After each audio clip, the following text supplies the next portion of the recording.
àwọn èèyàn debate lọ́wọ́lọ́wọ́ lórí ọ̀rọ̀ Naija àwọn kan ní ó máa da àwọn kan ní kò tiẹ̀ lè da rárá sọ kí ni nǹkan tẹ́yìn rí sọ sí ọ̀rọ̀ Naija.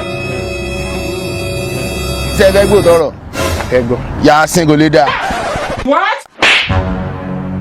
Ọ̀bẹ̀rù Ọlọ́run. ṣé kí n má parọ́ fún yín Mr Newspaper. bẹ́ẹ̀ni. wàláì kò lè dà. ẹ má ṣe pé náà. kí lẹ̀ ń sọ. àwọn èèyàn ń gbìyànjú. gbìyànjú kí ni ẹ bọ́lẹ̀ ń bẹ́ jàre. different political party la ní. àní ẹ bọ́lẹ̀ ń bẹ́ ọ̀rọ̀ political kìíní kankan kọ́ ẹ bọ́lẹ̀ ń bẹ́ níbo ló ti fẹ́ dà kí lẹ̀ ń sọ lẹ́nu. ẹ mọ bí yà ṣe ń jà èèyàn nínú ìlú tó ní. ayé alára kọ̀mọ̀ ya ni. ìlú tó ń pẹ́jọ́ tẹ́ fowó kówó epo náà wọ́n tó ń yín tàrífù tàwọn nẹ́pà náà òkè ibi tí wọ́n láàánú wa lójú.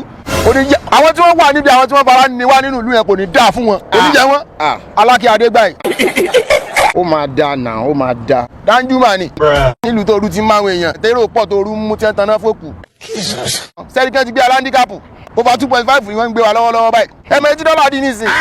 yóò dá pírẹsidẹ́ǹtì wa ń síìkì ń lọ London ń lọ gba treatment ẹ sì ní Nàìjíríà ọ̀dà. níjọ́ wo ni wọ́n gbé Boris prime àwọn UK níjọ́ wo ni wọ́n gbé wá sí UCH nìbàdàn tí wọ́n tọ́jú ẹ̀. ààrẹ tí wá sí ń lọ ọbẹ̀ tí ń lọ lóṣù mẹ́rin.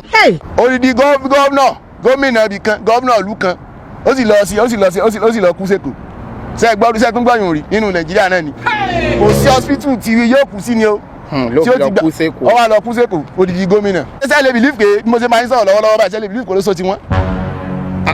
ẹ̀yin ń gbólóṣó ni. èmi ò lè máa fi gbogbo ẹnu máa bá yín sọ̀rọ̀ tí o bá ti yé yín kò yé yín nù. ó ti yé mi.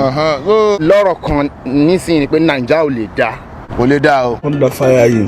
so kí wàá ní èrò yín. ní tèmi rò ni pé kálukú gbalẹ̀ ságbójú kò wá sáyè gan lágbójú gan mọ́tò gba àwọn agbójú gan padà kókó ń bẹ̀. ní tó lè pè wá nísìnyí ni pé kí wọ́n sọ Nàìjíríà lẹ́ o. tó di yẹn. pé kán ta àbíkí lẹ́mí.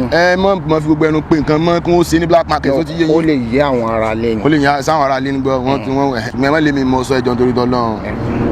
wọ́n jẹ́ ká fi gbàlà wa dọ́là kí wọ́n já sọ́ọ̀lẹ̀ kí wọ́n já lù gbàǹjo kí wọ́n ta black market. ti yé yín. Amẹ́ríkà ti wà Amẹ́ríkà gbé dání gan wọ́n rà lọ́wọ́ wọn.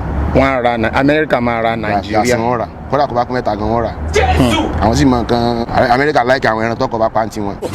ẹ kí wàá ló máa wá ṣe àwọn èèyàn Naija. kálukú wà bí gbàlẹ́ bí wọ́n fún kálukú lẹ́tọ́ ẹ̀ ni wọ́n ta tí wọ́n ta kan sí àwo wọ́n kó máa kó sí àtẹ̀mí yín sì gbé family house wa kúrò lóje. bó lẹ́ ń gbé lọ. wọ́n máa lọ Burkina Faso ni àbí wá ni. ẹ̀kọ́. ẹ̀yin náà bẹ̀rẹ̀ sí wa tí wọ́n ti fún ẹ̀yin náà sí àtìyẹn káwọn èèyàn yín ẹ máa lọ Burkina Faso. mumu man. àyè wà ń bọ̀ Burkina Faso. àbí tíbi kan ọba sásán èèyàn sàgbó kobò míì lọ.